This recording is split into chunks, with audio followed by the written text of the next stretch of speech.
Welcome back to another Big Sky Now media panel. I'm Josh Dugan, and joining me on this week's Big Sky Now is Fritz Neighbor of the Daily Interlake in Northwest Montana and Mark Nelke of the CDA Press in Idaho.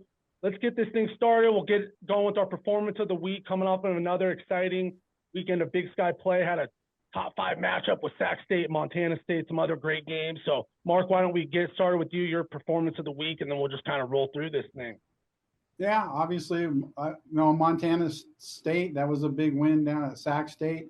Kind of the below the radar one might have been Idaho State going to Portland State or going to Hillsboro and beating Portland State. That was a big win too. So a lot of good stuff last week. Yeah. How about yourself, Fritz? Well, yeah, I kind of expected the Bobcats to wear the Hornets down, which is what happened. They got really warm on offense and started scoring every time they had the ball. Tommy Malott made a big splash, seems to be 100%. But I was probably even more impressed with what Idaho State was able to do. It's been a month of Sundays since they've been 3-1 in the Big Sky, and that's where they're at. The one loss is at Montana. And I remember thinking at the time, man, I like that offense, and they're getting it done. And, Portland State was coming off a pretty encouraging win, at least I thought for them, beating NEU like they did. And then Idaho State just took it to them. And so kind of a toss up there. I'm kind of welching, I guess. Sorry about that. But I think I might go with Idaho State just because I thought Montana State was going to get those Hornets. Oh, I hear that. I'm kind of in the same boat. I was going to say shout out Tommy Malott, honorable mention, big game, Big Sky Offense Player of the Week. Also, a quick shout out, Sam Hewitt, Cal Poly, they got their first conference win. He had 333 yards passing, 2 TDs. But that being said, I got to go Idaho State and their quarterbacks in particular. Jordan Cook, Hunter Hayes, they had a big game. Hayes ran for 93 yards and a touchdown. Cook was 16 of 25 through the air and a touchdown, 259 yards passing, no turnover. So impressive stuff from their quarterback. You mentioned how impressive their offenses looked in that game versus the Grizz. They looked great, even though they lost. Just one of those old school air raid offenses that knows how to move the football. So no, that was my performance of the week. And you kind of mentioned it, but the Vikings were rolling. Portland State headed in the right direction. All of a sudden now it feels like Idaho State took that momentum right away. So great win for the Bengals.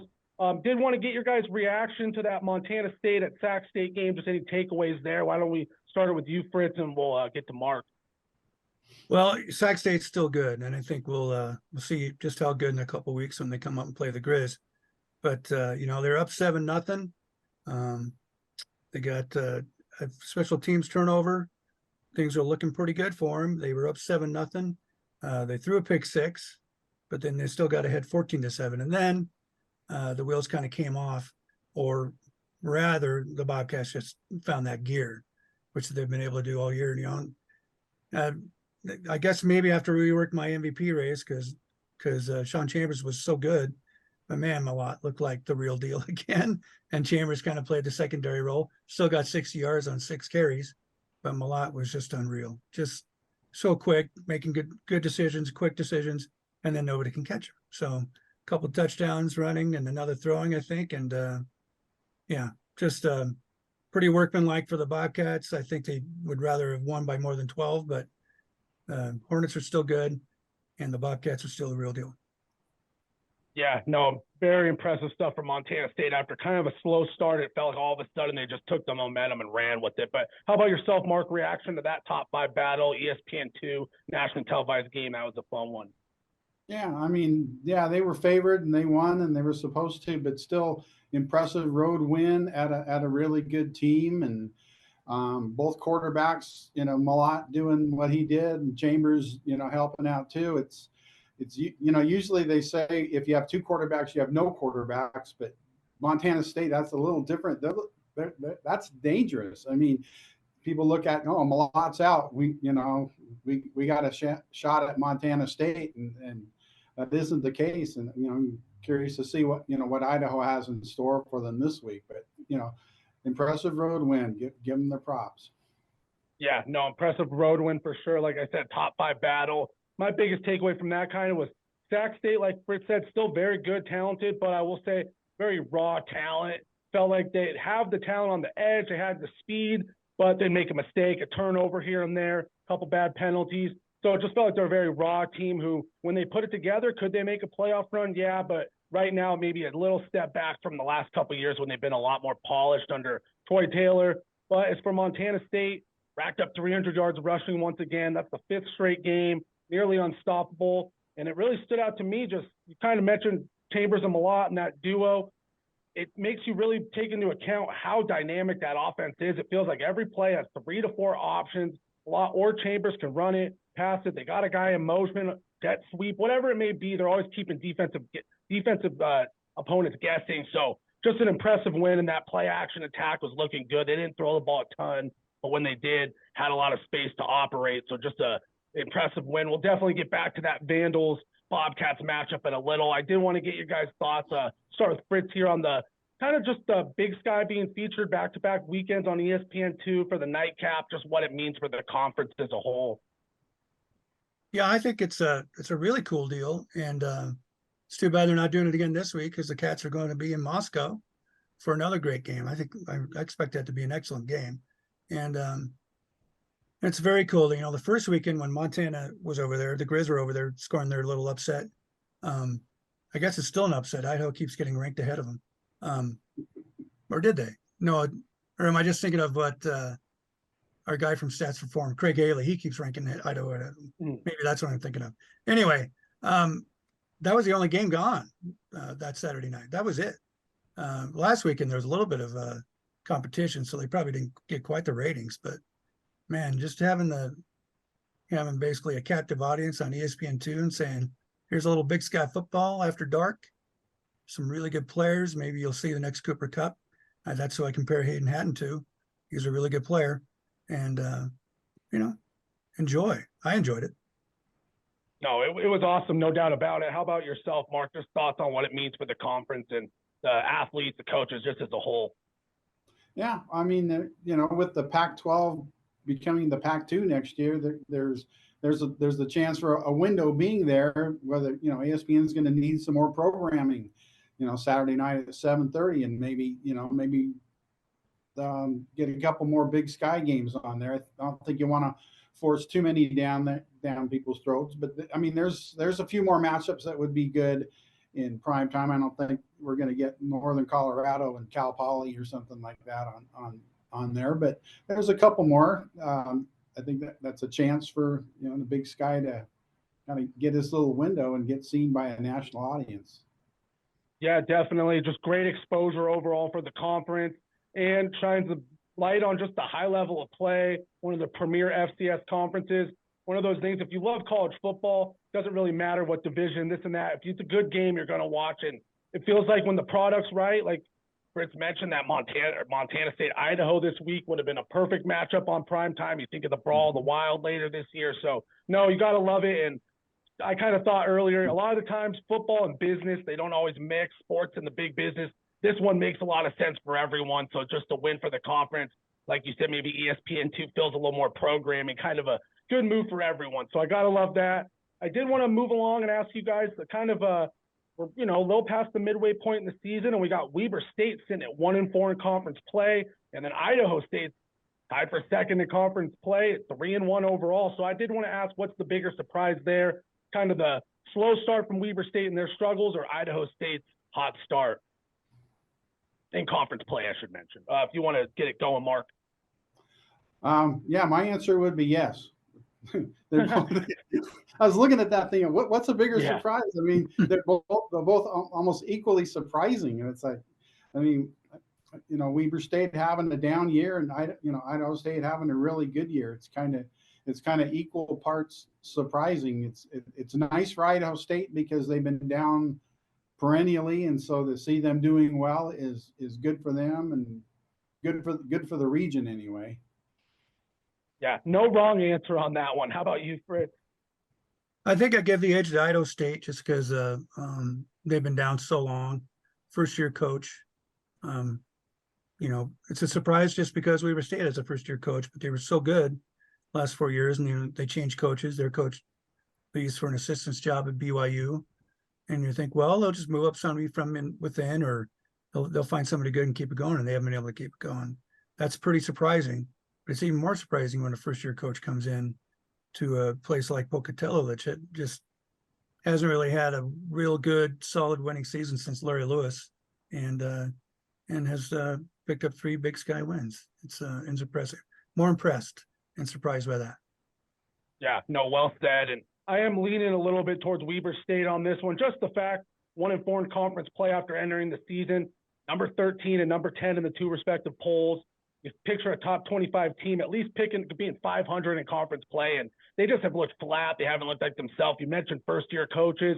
Sometimes it's easy in sports, at least I've been guilty of it. Oh, maybe coaching doesn't matter as much, but just an evidence that, sometimes a new face in the program can really do things like your Idaho State, or kind of a change of scenery, Weber State, maybe things fall off a little. So coaching does matter. Jay Hill went off to BYU. He was a heck of a coach for Weber State, so worth mentioning that. But yeah, just an overall surprise. Mark said it best. Yes to both, because they're both definitely. I don't think anybody would have seen either of these coming heading into the season. Weber State has a chance to, drop a few more games and end up 2-6 in conference play overall. You don't expect that. So it's been interesting. I did want to move along. Speaking of coaches, good timing. Who's your guys' Big Sky Coach of the Year so far? Still time for things to shake out, but Mark, we'll get your thoughts on if anybody's leading candidate or kind of a few names catching your eye. Yeah, I think it's got to be Cody Hawkins so far at Idaho State. We've talked about that. Fritz has talked about that, and you have. But what he's done in Pocatello with, they don't win down there, and he's already winning down there, and we'll with an exciting brand of offense and stuff like that. And we'll see. They got a tough way to finish at Sac State, and then Weber at home, Davis at home, and then at Idaho. So it'd be interesting to see how that all plays out. I mean, they're still in the playoff hunt too. That's something you haven't been able to say about Idaho State in a while. No, well said. How about yourself, Fritz?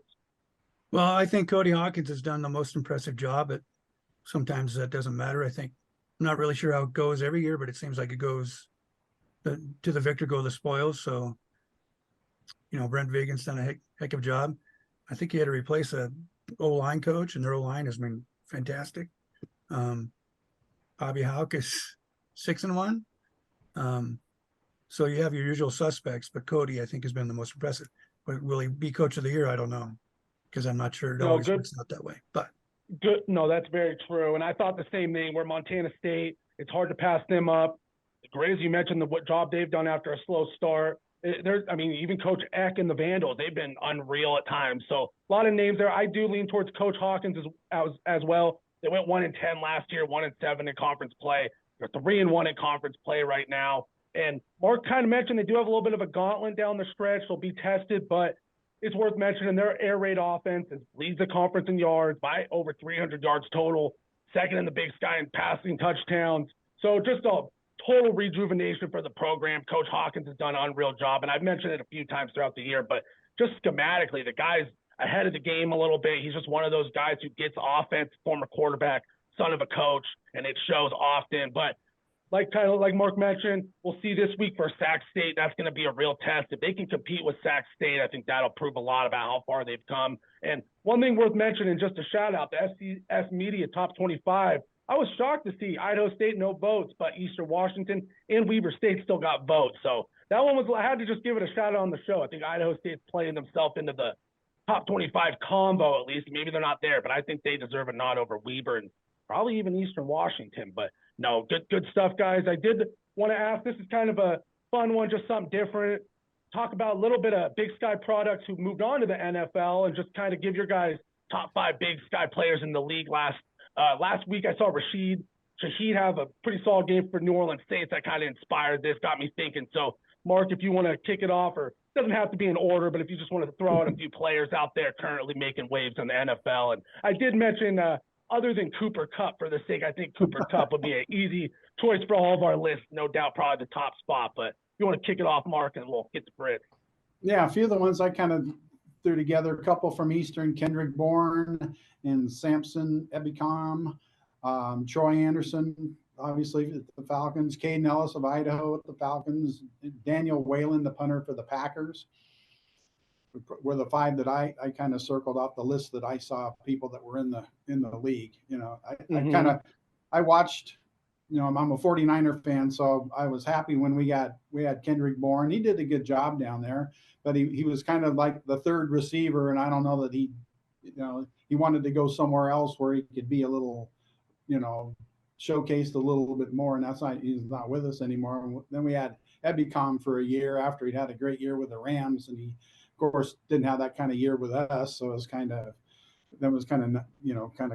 too bad. But so Anderson and Caden Ellis they're both with the Falcons now. I was wondering if they maybe have a little bet going on tonight on Saturday's Montana State Idaho game.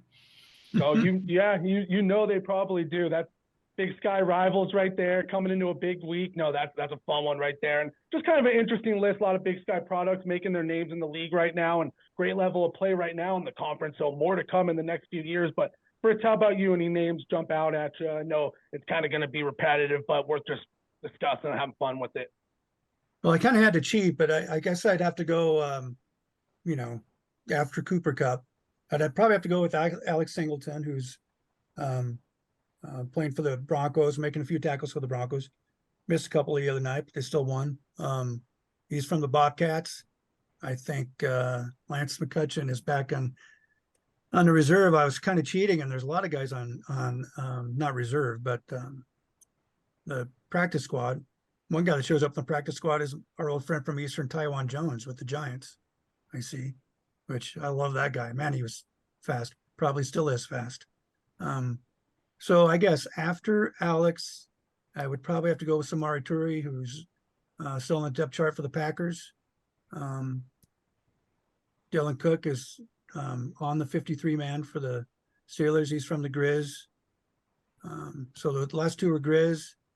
And then Elijah Dodson, I don't think he's done much, but he's with the Chargers. He's with Sac State, and then he transferred out his senior year.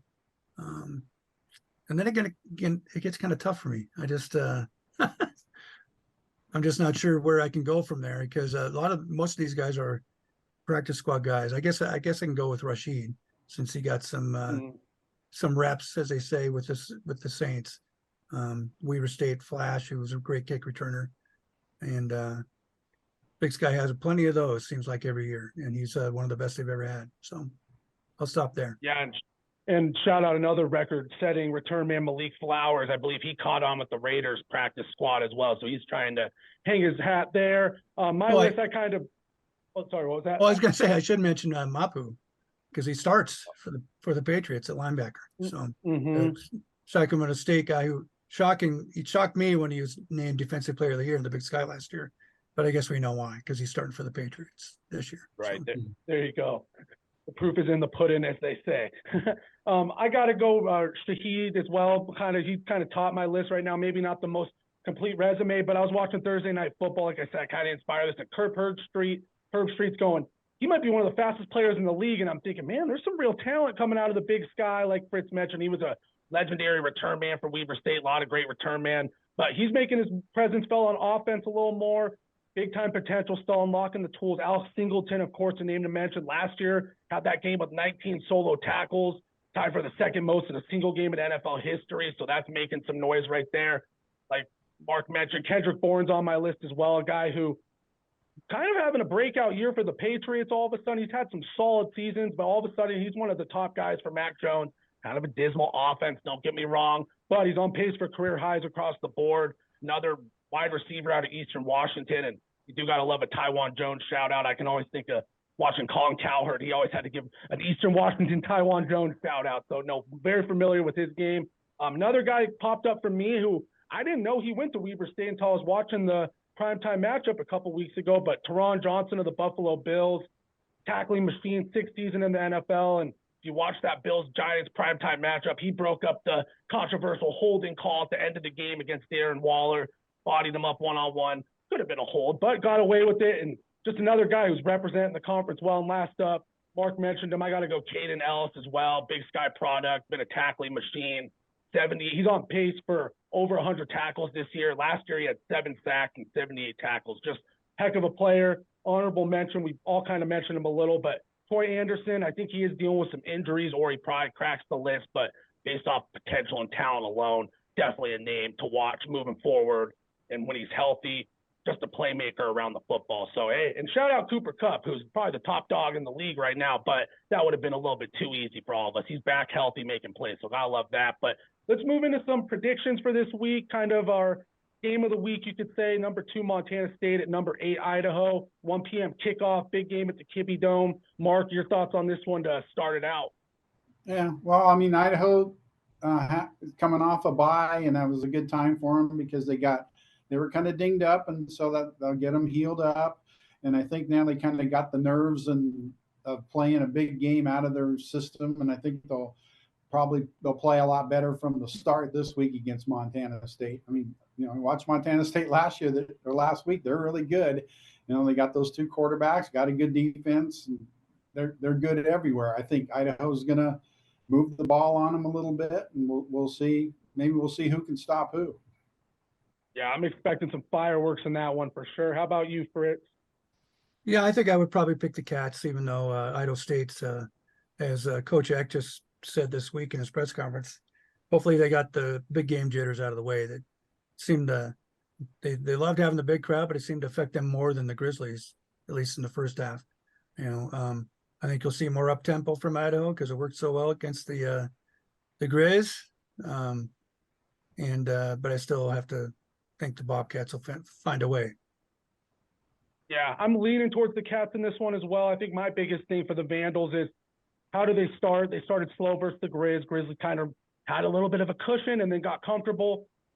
You can't do that against the Bobcats in that rushing attack. You do not want to fall behind and let Malott and Chambers burn the clock rushing the ball. I expect Idaho to come out really firing right off the bat, making some plays, go up tempo like one of you guys mentioned. So I'm expecting them to really go out there and try to make it a shootout because you don't want to try to trade stops with the Bobcats because it's just not going to happen. So I think the Vandals are really going to be motivated coming out of the bye week. Tough loss, like you guys said, kind of getting rid of those big game jitters. And it was kind of an electric crowd at the Kibbie Dome, night game, late night matchup. There was just a lot going on in that one. ESPN2 feels like this game they should be able to lock and handle business a little more. I think this game's going to be really close late. I think it's going to come down to who can make a couple more stops. I do give the Bobcats defense a slight edge, but that being said, I don't think they've played against a passing attack quite like the Vandals this year. Even South Dakota State, they got a lot of talent, but those weapons are real on the outside. It's in a dome. They're going to be able to throw the football, so I'm excited to see what Idaho brings to the table. Leaning towards the Cats, but this one's a big game as far as two. Winner of this should have kind of an inside track at a Big Sky championship. That being said, if the Grizz pull off a Brawl the Wild upset, then everything's kind of up in the air and things get crazy. So it could happen too, but no, I'm really looking forward to this one and kind of wishing it was another ESPN2 broadcast. But any other games on the horizon this week? Just kind of want to give your guys final thoughts. We got Idaho State at Sac State, Eastern Washington at Portland State, Northern Colorado at Montana, and UC Davis at Northern Arizona. Mark, any thoughts on those games? And can Idaho State make it interesting at Sac State, stuff like that? Yeah, that's the thing. After Montana State, Idaho kind of drops off. I mean, one thing about Idaho State, we'll see. Can they do it again for a second week against a better team at Sac State? Eastern Washington at Portland State.